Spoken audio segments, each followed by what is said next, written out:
It is the 16th episode of Let's Begin Their series, and today, 7th of November, is the National Cancer Awareness Day. Our everyday game changer for today is Sinead, and she herself is a breast cancer survivor. She is now a resilience and recovery coach, and she's helping people to overcome their personal struggles as well. Today, we have Sinead over here with us to share her personal struggles and suggest how she has overcome them. It is a chance for you to also know what is it that you can do if you find yourself in a similar position, and to learn from what Sinead has to share with us. I'm going live.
Hi. Hi, I think it's connected now. Oh, that took a while. Yeah, that took a while. Can't be Oh, sure when it is the technology and Wi-Fi. Can never oh, be sure with that. no, exactly. This is the thing, isn't it? We need resilience for that, Tanya. Yeah. So, how are you, Sinead? How has your Sunday been so far? Oh, I'm okay. Thank you very much. And thanks for having me. It's lovely to be asked to be part of your series and to see you again after doing all our training together. Yeah, it is lovely to see you again, and I'm so glad that you have joined us here to share about your journey. So, before we begin, Sinead, why don't you introduce us? Why don't you introduce yourself to us? Yeah, no problem. So I'm Sinead Scott Lennon. I'm a transformational coach who coaches in lots of different areas, but I have a particular interest in resilience and recovery because I think we need resilience and the ability to recover from illness like cancer. A poignant day, I know, not aware of cancer, but we need resilience in our everyday lives to get out of Hmm. work, relationship. So I coach that area, executive space and career space. Um, but more importantly than that, mum uh, to a Mhm. girl called Bo. I'm a stepmom to Jude and Zach. I'm called Ben, and I'm a daughter. Sister. So those things are important than the career. Uh, Mhm. yeah, that's it. That's lovely how you have explained it, how resilience is a part of our everyday life and we need resilience. And other than that, most importantly, you are a mom and you are a daughter, and how you are handling all these roles. So, thank you so much for sharing that with us, Shaneen. I would like to ask you, what are some of the everyday struggles that you face in your life? Well, I think there's everyday struggles that nobody is immune to child struggles.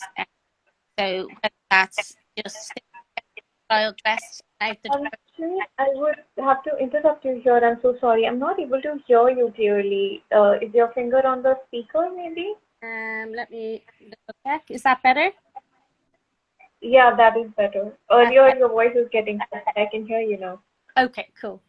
Uh, I think everyday challenges are, you know, can be as mundane as simply getting your child out of bed dressed and at the school gate on time, etc. But, you know, in terms of the stuff that I go through from a cancer perspective, I think people assume that once you go through your cancer treatment, which I did, I got diagnosed in 2019, May 2019, and it's all a bit of a shock when that happens, because suddenly you are scheduled in for surgery, followed by chemotherapy, lose all your hair, then followed by radiotherapy.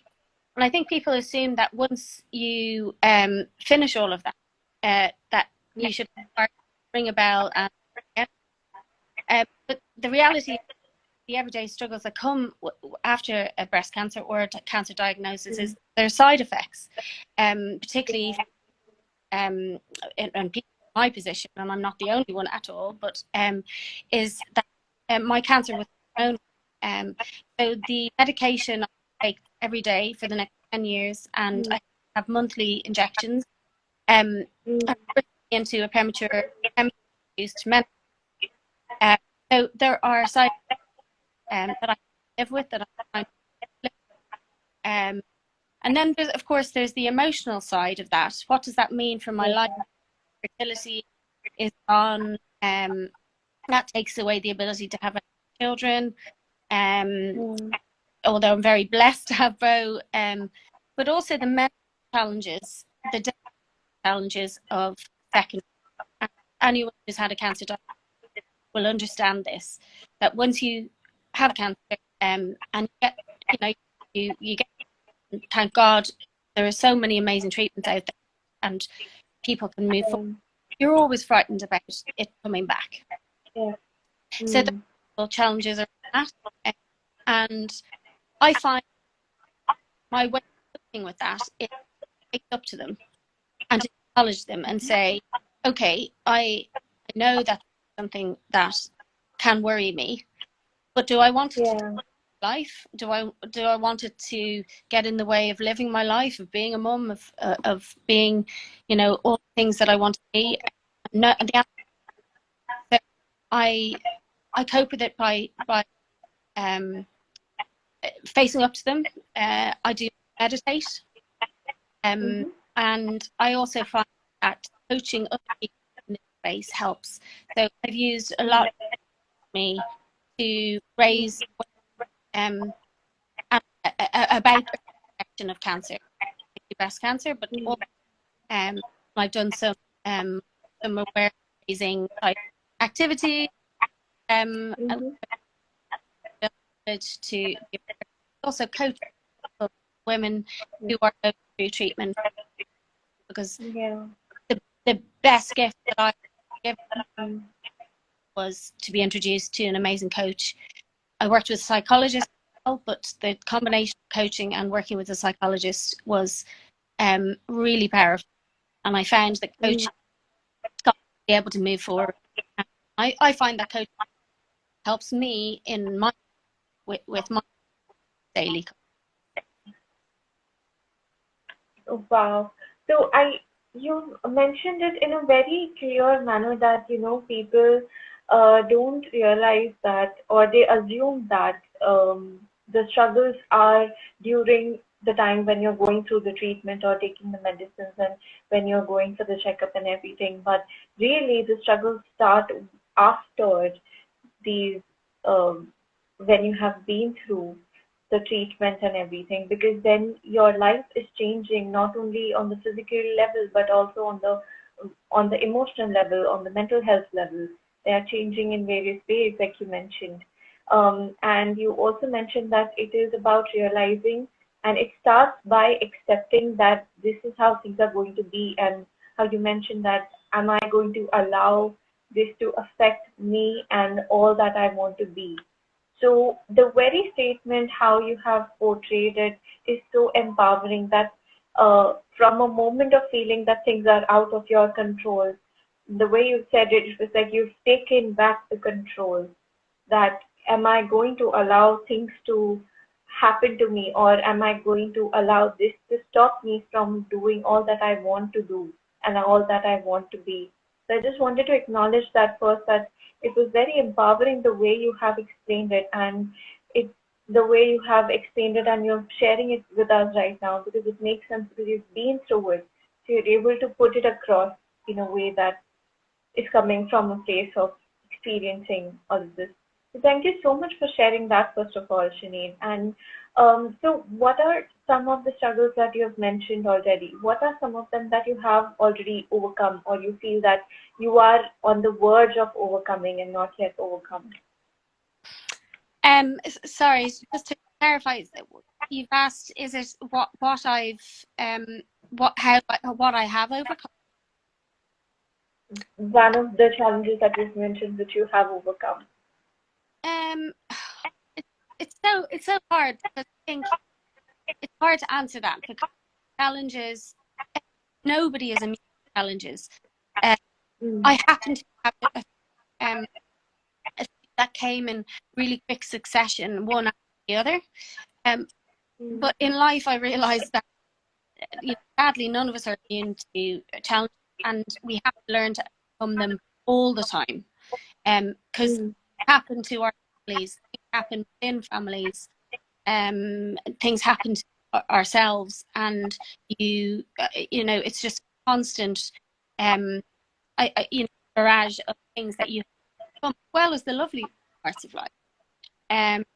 So, Tanya, I mentioned the cancer, but also on that journey, I discovered I was pregnant, and on the day of my breast cancer surgery, I discovered I was pregnant, and unfortunately, we lost that baby, and so within a period of time, I was trying to get also and get over the shock of finding out I was pregnant, because I had never conceived naturally. I'd been through fertility treatment for a girl. Shock of that, but losing the baby whilst also surviving and to get through the treatment and be a mum and everything. So, did I overcome those? I don't know if overcome is the word. What I did was I found a way of saying I allowed myself to be sad and vulnerable and ask for help, which is a huge part of being resilient, is going, right, this is crazy, this is shit, I need help. And I realized that I needed to do that. But I also started to ask myself, not what's happening to me, what's me. I kind of said, well, what's the universe throwing at me here, and how can I use it in a positive way? And once I felt strong enough, I think instead of saying those, I think what I've done is I've used those experiences to inform who I am as a coach, and to help other people who are going through the same thing, because I have deep connection with people. I think I also, it's I have to mention my amazing dad, who thrived with cancer for years. Unfortunately, we lost him 2 months ago to COVID. So that is my latest our challenge to. But I felt it important to mention now here, because he was a big champion of early cancer. What's today is about is he was a big champion of that. As a result, he lived and thrived with cancers for many, many years. He faced some really tough, but he found a way of still finding joy in life, working, thriving, and being an amazing husband to my beautiful mum, and being an amazing granddad. COVID is the thing that came along and took him in the end, which is just heartbreaking. I have to say that I learned a lot of my skills, really, my life skills from him, and I did during that time when I had read he was going through lung cancer, and in that club together, his coping mechanisms really rubbed off on me, and I'm so proud to say that he sometimes mine off on him. So you can live and thrive with these things. It's about finding your way and what you need today to get through to. And if you ask that, you really listen to the answer that comes up, give yourself the space to do that. You can live and exist with these. I don't know if that's answered your question. I've gone off on a massive tangent. No, I think it is very effective the way you have shared it again. That I'm so sorry, first of all, that about your father, but and how it is so mesmerizing to see how you have seen him as an inspiration and taken up from his coping mechanisms and seen how he was coping from the situation. And like you mentioned, you can still thrive in the life with whatever life is throwing at you, you can still thrive. And Yeah, you took that inspiration from your dad. yeah, I'm absolutely. sure Derek is smiling at you right now. Yeah, Very proud of you. I'm sure. Yeah, absolutely. Thanks for that. Yes.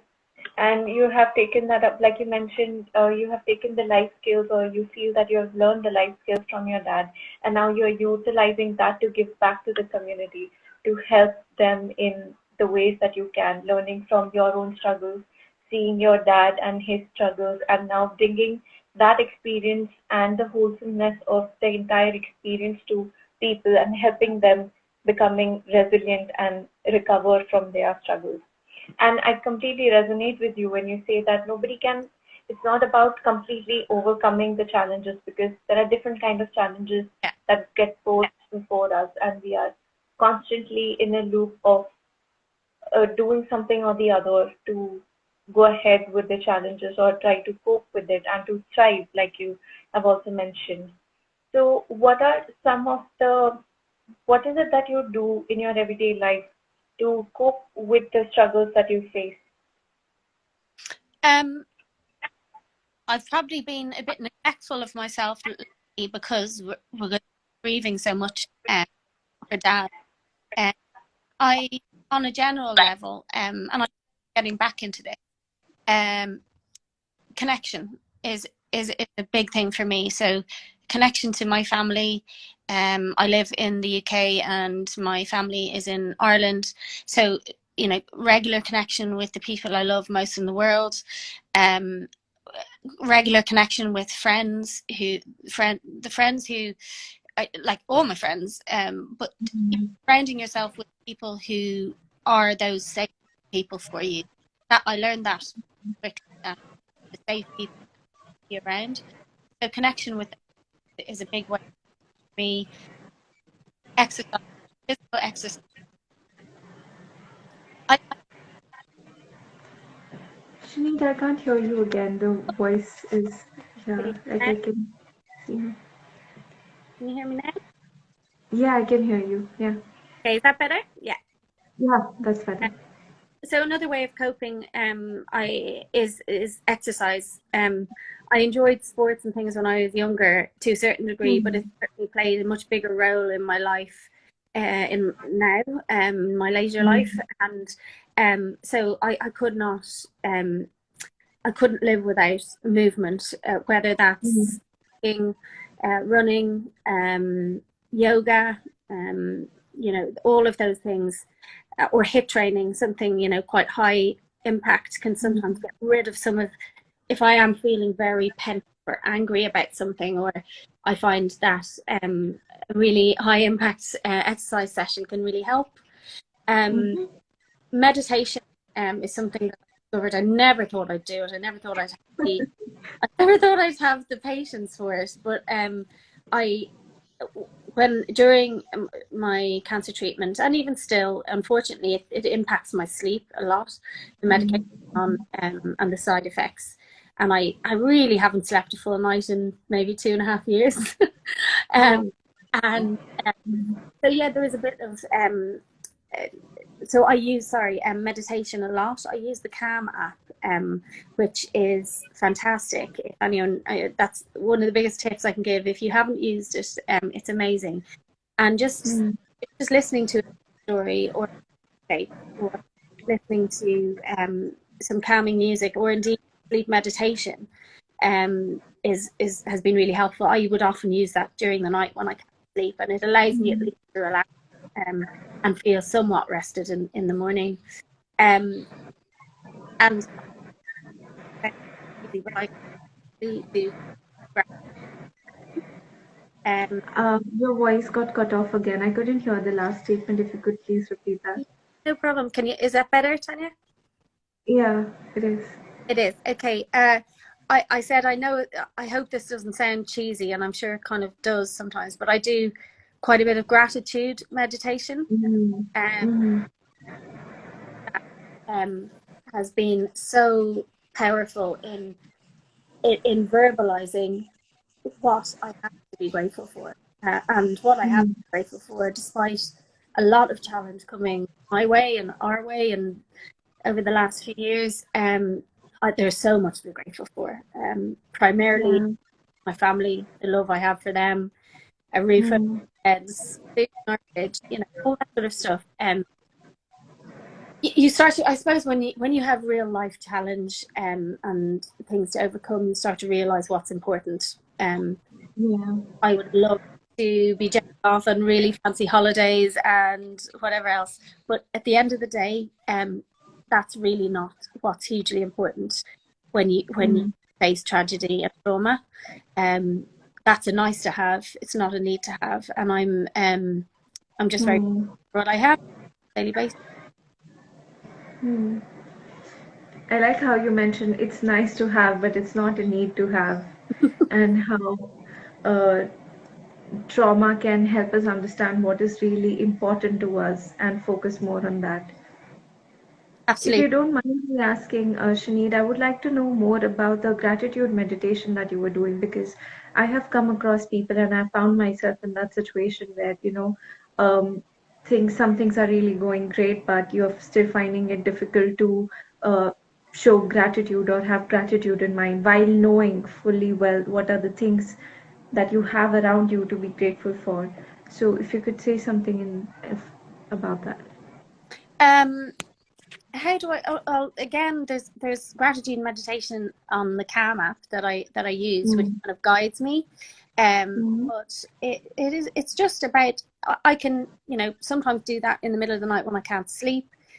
So I would turn on a gratitude meditation which guides you through all the areas in life that you could and should be grateful for.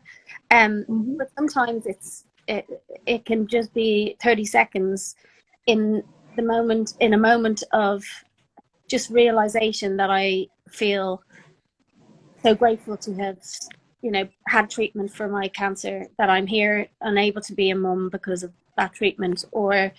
And it's just about acknowledging that. That's also meditation in my view. I don't know if it is, but in my view, I sometimes go, oh my God, thank God that happened. Thank God I was able to get that treatment. Or I look at my little girl and I go, oh, I'm so glad to be around for her. Or it can be anything really. And it's actually just being quite mindful. It's kind of part of mindfulness and going, acknowledging that I feel grateful for you right now in my head. And it's just because we can be, as people, we can be very guilty of just focusing on the negative and what we don't have, what other people have, and comparing ourselves to others. I think that's one of the most detrimental things, is saying, well, this person has all of this, why can't I have this, and why don't we have this? And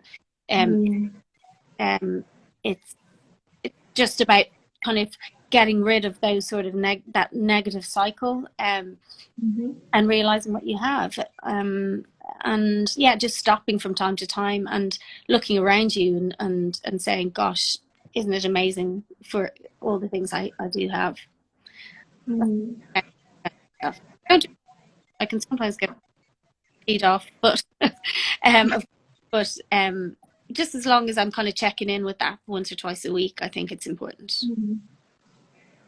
So, gratitude meditation is more about being mindful of all the things that you have and becoming aware of all the things that you can be grateful for. Just reflecting on it and realizing that these are the things and breaking from the negative pattern of Yeah, thinking that, "Okay, I don't have this," and comparing yourself to others and what they have. Instead, focusing on what you have and how grateful you are to have that. yeah, And like you mentioned, just being aware about it is closer to gratitude meditation. And other than gratitude meditation, you had mentioned that exercise is something that you do on everyday basis to cope with the struggles that you're going through right now. yes, yeah, absolutely. Yeah, Mm, exercise I think is very therapeutic. It's just for me anyway. It's about getting out of your head and concentrating on what your body can do. Um, mm, uh, mm, really not in pushing yourself. I don't know if I suppose if someone were to overanalyze it, they might say, "Oh, you're just pushing the pain somewhere else, like by pushing a pain barrier, let's say by mm, whatever." Maybe that is it, but I have never, and I think most people will say this, I've never come back from an exercise session or a long run and said, "Oh, I wish I hadn't done that." You yeah. you always come back going, "Okay, I didn't feel like doing that because it's raining or whatever, or I'm tired, but I'm really Mm-hmm. did do it." And it on the days that I exercise, or particularly early in the day, it sets me up for the day, and it sets the tone of the day.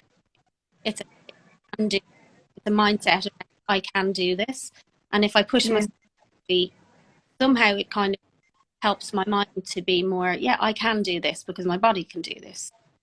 Um, Yeah. I don't know, and It makes sense. It makes sense. You've said it really in a very, how should I say, in a very in a very methodical manner. I'm not able to put it across well. That it makes sense that once you get up in the morning and you are doing your set of routine in the morning, you are resetting your body in a particular pattern. You're resetting your mind that if my body can do it, then I can do it. And other than that, we have the science supporting that there are some oxytocins and all the good hormones that release when we are exercising. So, hmm. So instead of feeling that we are just putting the pain or finding out ways to unleash the pain, it is really about maybe just realizing what our bodies can do and eventually even developing the strength in our bodies, which is enabling us to strengthen our mind as well somehow. yeah, So, yeah, exercising in the morning is like resetting your body and mind for the entire day and being prepared. It's yeah, beautiful. And connection was the third thing that you had mentioned. Having connections with staying connected with your families and friends and taking out the time to stay connected. absolutely. Mm. And, within that, being able to eat, or even like, I'm not able to hear you. I'm really sorry to interrupt you again. can you hear me now? Yeah, yeah. But even like at the moment while we're grieving as a family, like being able to reach out to friends or family. Mm, I mm, had a really today. Um, I find even I might wake up feeling so sad about mm, dad not being here anymore. But if I have a quick conversation with my mum or my brother, um, or a friend who's been through this, I find that it helps, even if it's very tearful. So I mean that is vulnerability. Really, it's saying yeah. I'm vulnerable, I'm hurting, I need a bit of help, whether that's and Mm, every time you do that, it adds another layer of strength to yeah. um Mm. rather than bottling it up. It's really important.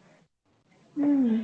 That makes so much sense because often people shut themselves up in a shell to not be vulnerable because they feel that being vulnerable will reduce their strength, whereas in reality it is the opposite. The more you reach out for help, the Yeah. more vulnerable you are, the better strength you find in yourself, because it definitely takes a lot of courage in that moment to, even to pick up the call and maybe to even drop a message to your friend or to someone and to just start a conversation.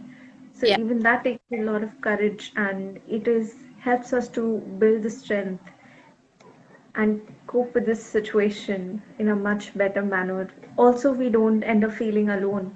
We realize that we are surrounded by people who love us and who are probably going through a similar situation. Yes. And mm, yeah, that makes sense, that there is this kind of connection that helps us to grow together. Like when we are feeling low, we can reach out to someone, they help us to get up, and then we continue journeying together. Yes. Wonderful. Thank you so much for sharing those tips with us. It's about exercising, meditating, gratitude meditation, and staying connected, and in fact, being vulnerable and allowing yourself to be vulnerable. And during the conversation, you had also mentioned it is also about accepting that this has happened and then going ahead. Because if we are not accepting, we will end up resisting all that we are feeling. Yeah. Yeah. Absolutely. You've summed up everything I said there really well. I'm glad. So, Sinead, what would you like to tell our audience? Let's begin where, if they find themselves in a similar situation as yours. Um. Gosh. In where I would say all of the things that you mentioned, but I think the power of using the situation you find yourself in to your advantage um, Mm, is something that really struck me. Just looking at it and saying, what are the opportunities that this is presenting to me, rather than mm, asking why. So I would say looking at your situation and asking what opportunities are presenting themselves, but also within that, how can I use this negative thing that's happening to me, whether it's a cancer diagnosis, losing a baby, losing your dad, whatever it is, losing a loved one, can I use that situation to help other people? mm, And I think that has been a really, and that's, I think I'm not, I just find I need to use it purpose to the negative and shit things that have been happening. And by turning that into a way of fundraising, raising or mm, coaching others who've gone through cancer, gives purpose to some of the shit. mm. So I didn't get your last line. The voice got completely cut off. Oh no, okay. I said I think by trying to help other people or causes or different things give Mm, purpose to some of the negative things that have happened, and that mm. for me is important in being able to cope and move forward. Yeah, wow, that's really powerful. Finding how a negative situation can give you the purpose, realizing that there is a purpose for this particular negative situation, and looking for that silver lining and to actually work on it. Yeah, yeah, absolutely. I don't think I realized I was doing that. I was doing it a bit when I was going through treatment, and I didn't kind Mm, of realize I was doing it. And it wasn't until I did the transformational coaching course that I realized that was what I was kind of doing to cope. And that was a really good realization, I suppose. mm-hmm. Yeah, it was. Just yesterday, I was reading an article, a post on Instagram that was talking about purpose. And to identify the purpose, the one of the 6 steps involve recognizing and understanding how you can help others. So the purpose is not only linked to what you are passionate about, but what is it that you can help people with, and that is exactly what you're sharing with us over here. Yeah, How you can use your negative situation yeah, to help others yeah, in some ways. yeah. Because Um, people will always come behind you, right? Because you're not the only person. I'm not the only person who's gone through a series of crap things like this. But people come behind you and could uh, learn from what you've been through. And mm, I think we have a responsibility as human beings to say, what can I do to help other people coming up the tracks? And mm. that's just where I'm standing. But yeah, that's it really. Wow, lovely. And so you're suggesting that let's begin by know or understanding what we can do in a negative situation and to use that negative situation in a positive manner and to help others mainly. What we are learning from it and how we can benefit others from our negative situation. And Yeah. we have a lovely comment over here from Helen. She's saying that she's been working with you for almost a year and she cannot tell how much you have helped her with the strategies on gratitude and mindfulness. And she's thanking us both, and she Oh, finds this Helen, very that's interesting. so sweet to say. I've loved working with Helen. Yeah, and we continue to work together. It's brilliant. That's lovely. That's lovely. It's amazing. It just feels so good. How are you feeling right now, having shared your stories, struggles, and all that you do to cope with the situations? Yeah, I feel good. I hope it hasn't come across any way preachy or, kind of a bit. I don't know, but yeah, I feel good. I'm delighted to have shared it, to be part of Mm. your series. It's been great. Thank you for having me. Thank you so much for joining us here and having the courage to share your journey with us, because I'm sure people who have joined us in the conversation are taking a lot back from what you've shared, because I for one am doing that for sure. I am realizing how important it is to look at the negative situations in a more positive manner. So thank you so much for being a part of Let's Begin There series and being the everyday game changer. Oh, I don't see myself as that. Thank you so much. Thanks for having me. You are. And sure, stay in touch with you Definitely, we're staying in touch. Thank you so much, Sinead. soon. I'll catch up with you soon. Bye. Bye.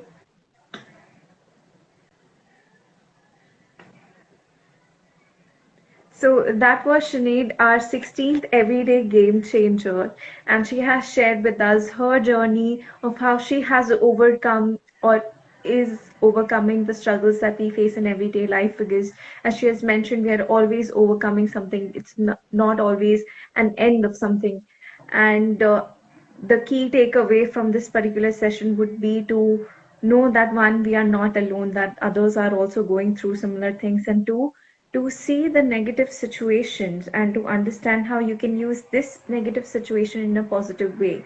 What is the reason behind you are in this particular negative situation and trying to have a positive outlook on it and helping others from that. So looking at a situation and trying to understand, okay, how I can use this situation to help others. What is it that I'm supposed to learn in this to help others? And that would also help you to identify your true purpose of life. What is your purpose? Everyday game changers. This was the 16th episode of Let's Begin There series, and we're going to go live again next week on Sunday, and I will see you there. Bye. Thank you so much for joining us.